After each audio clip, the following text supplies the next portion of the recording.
ఒక హల్లుకు వేరే ఒక హల్లు వచ్చి చేరినప్పుడు దాన్ని సంయుక్తాక్షరం అంటారు. ఆదిశక్తి కీకి తావత్తు వచ్చినప్పుడు దాన్ని సంయుక్తాక్షరం అంటారు.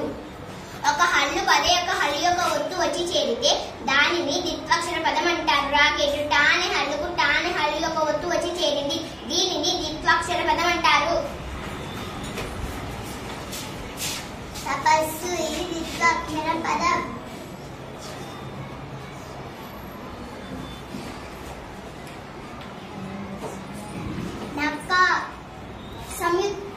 ద్విత్వాక్షర పదం. ద్విత్వాక్షర పదం. మొక్కలు ఇది ద్విత్వాక్షర పదం. పరిస్థితి ఇది సంయుక్తాక్షర పదం.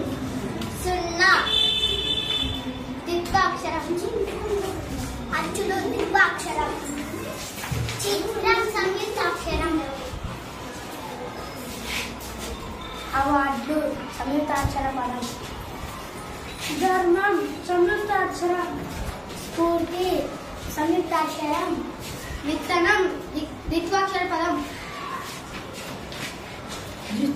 జిత్తులో మారి ద్విత్వాక్షర పదం.